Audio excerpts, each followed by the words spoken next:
I'm Mark. And I'm Josh. And this is Alter Ego Comics TV for the week of February 8th, 2012. And we've got some new number ones to talk about this week, some big releases in collected edition land. And we'll kick things off with Conan the Barbarian, number one. And there are a number of things that make this series special. First off, I like it. I haven't really liked Conan books in the past. I've tried a number of them, but this one spoke to me. It really worked well. I enjoyed the artwork, I enjoyed the story, and I'm looking forward to the next part. The other two things that really make this one special is the creative team. Brian Wood is writing it, who is known mostly for his indie work on DMZ and Northlanders. He's writing the X-Men Alpha and Omega series over at Marvel, which is not indie, obviously, but he's kind of working his way back to mainstream comics. And the artwork is by Becky Cloonan, and she just does an amazing job with the characters. This is the first part of Queen of the Black Coast, which, according to Dark Horse Comics, is the most requested comic book adaptation of Robert Howard's work. So it is Robert Howard, right? Robert E. Howard. So if you're a Conan fan, you probably want to check this out. If you've never read Conan before, but you like Brian Wood, you're going to want to check this out. So there are lots of reasons to pick up Conan this week. Yeah, I especially liked with Becky Cloonan's art that Conan looked a little different. I mean, he didn't look unusual, but it was distinctive. You know, well, Conan it's comics have been Conan around in his early He's years. Younger, yeah. He's not a kid. He's probably early 20s, I think is what they say, and he's not like this big hulking barbarian type character. He looks like a normal guy, which is cool. Next up, Star Wars: Agent for the Empire, Iron Eclipse 3. This continues to be exceptionally awesome, and I'm going to keep telling people about it until they buy it. Reach on, brother.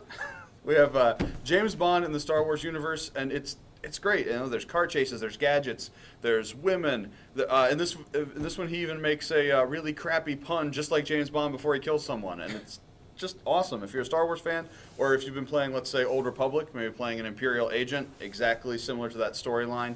Still kind of intrigue and stuff in a universe you're already familiar with. Plus you got Han and Chewie before they met the rest of the cast. And A-list, great work. Dark Horse needs to make more books like this. For everybody getting fired up for the release of Phantom Menace in 3D this weekend, come on in. We have plenty of cool Star Wars stuff for you.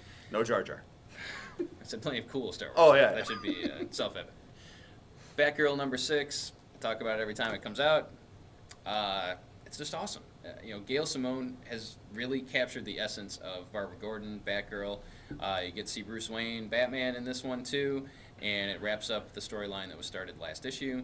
The next issue looks like we're going to see the Joker, and there may be some discussion of the little incident in The Killing Joke and how Barbara got to where she is now. So if you haven't checked it out, still not too late to get on board. Because you can call being shot in the spine and crippled a little incident. It's a little thing that happened.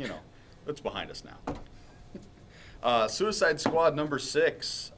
As we learned at the end of the last issue, Harley has gone AWOL from the squad, heading to Gotham, trying to track down Mr. J, presumably, who, as if you've been reading any of the other Bat books, is swapped faces and is off somewhere, who knows, and from detective. But actually, the majority of this issue is flashbacks, Harley remembering when she first met Dr. Joker before... Dr. Joker? Dr. Joker. Met the Joker when she was still a doctor at Arkham Asylum. Doctor. And it's really good. It's a lot of interesting backstory. It's a very good Joker character piece where he's crazy, but he's not like necessarily maniacal or homicidal crazy. So it's very interesting to see him in kind of this Hannibal Lecter role in the Arkham Asylum. So if you're a Harley Quinn fan, Joker fan, Suicide Squad's a great read. Secret Avengers 22, Rick Remender, Gabriel Hardman, the new creative team on this book.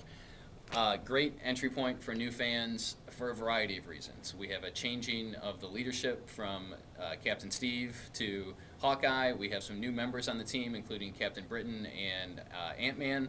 And we've got a new creative team. And Rick Remender is just knocking it out of the park with Venom and Uncanny X-Force.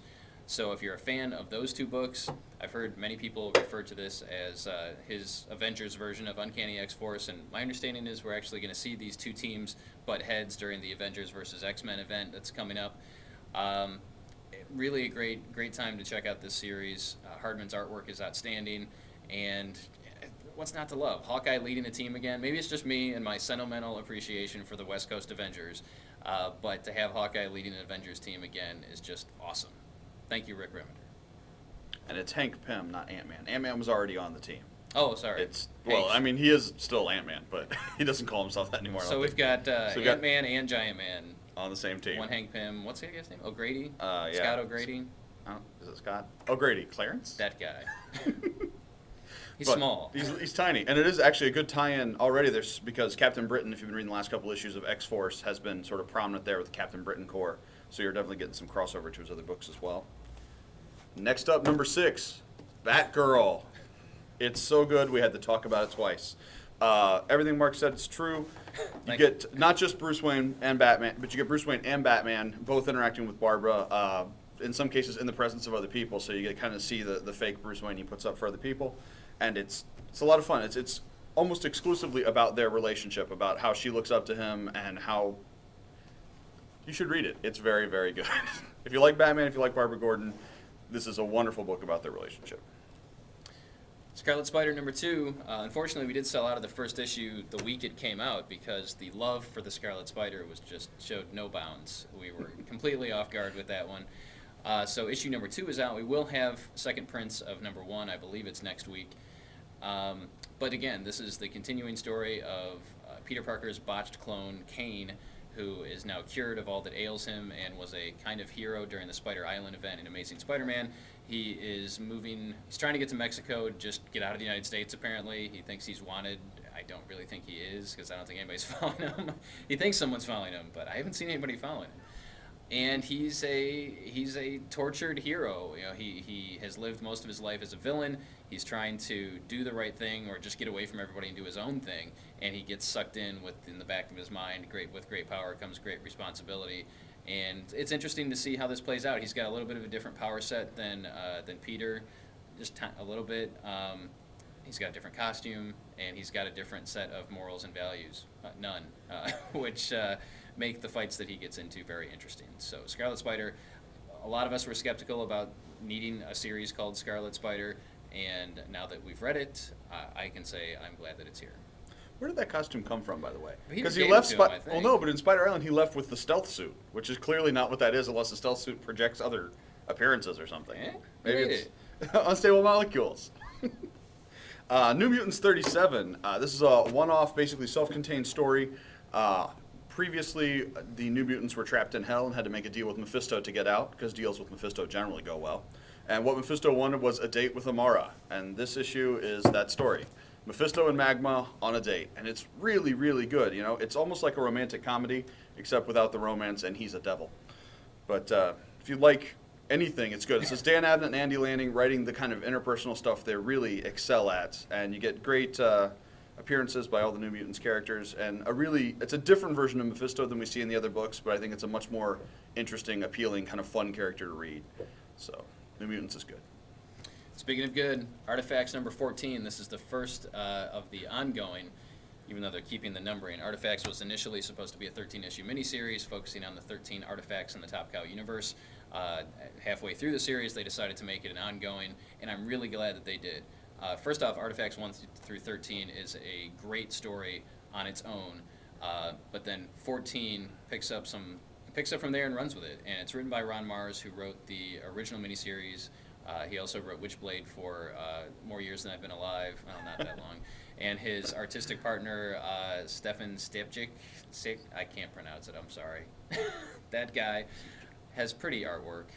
And so this was the team that was on Witchblade for so long, and it's great to see them together again on a Top Cow book. If you're not reading Top Cow, you should really give them a chance, especially since you can check out the first volume of Witchblade from Ron Mars's run for $5. You can check out the current run of The Darkness, the first volume, for $5. Those of you that are playing the Darkness 2 video game right now as we speak, or if you've tried it or you're going to get it and you've never read Darkness comics, why haven't you? Come on in, we'll hook you up. That's all I have to say. And my pick of the week is Thief of Thieves #1. This is a new series from Image, story by Robert Kirkman of Walking Dead and Invincible fame, and actual script by Nick Spencer from Morning Glories and a bunch of other books, Thunder Agents, a number of very cool titles lately. Thief of Thieves is exactly what it sounds like. It's a story about people who steal stuff. So if you like Ocean's 11 or Italian Job, like Leverage on TNT, or the BBC series Hustle, that kind of seeing behind the scenes of crime, seeing how a caper's set up, or learning how it goes off. It's a lot of fun. There's great interpersonal action, and I felt like I was watching a movie. It really pulled me in, and it was just a great read. And I really think everybody would enjoy this book. This is the year of Image Comics. It's their 20th anniversary, and we're really encouraging all of you who don't read Image, give them a shot. Find one of these books that appeals to you, whether it's this type of book or a saga that's coming out in a couple months, or Fatale for crime noir. They're just doing so much cool stuff that's outside of the box and non-superhero that if you're not checking them out, you're really missing out on some of the best stories being told today. Speaking of Nick Spencer and best stories being told, we've got the Morning Glories oversized hardcover. This is, of course, written by Nick Spencer, and we've talked about Morning Glories in the past. In fact, many of you have picked up the first volume in softcover. It's kind of a twisted Xavier School for gifted youngsters, run by crazy, shadowy people that we don't really know what they're up to. Been lots of comparisons to the TV show Lost with Morning Glories, where you get little bits of information, just enough to keep you going, and then they pull the curtain back again and they don't show you what you really want to see. So they lead you on with more little bits and bits, and it's just really good. This includes the first 2 volumes. The first 2 soft covers are in this oversized hardcover, and it's a great way to check out the series. Also new this week, we have the first volume of the new Teenage Mutant Ninja Turtle series, which has been a big hit. We've had trouble keeping the issues on the shelves. They keep selling out and going into second and third printings. So you've got Kevin Eastman, one of the original creators, back on the book, and it's been a lot of fun. I was never directly familiar with the old Turtles comics. I picked this up and very much enjoyed it. So everybody that has picked up the Turtles series has loved it. I think there's a lot of nostalgia associated with it, but also it stands on its own as a current, new, good book. So that will do it for this week. Sorry we didn't get to any questions this week. We just ran out of time. Hopefully we'll get to something next week. In the meantime, come in, check us out. We're located at 230 North Main Street here in downtown Lima. Or you can check us out on Facebook, facebook.com/alteregomaniacs. As always, thanks for watching.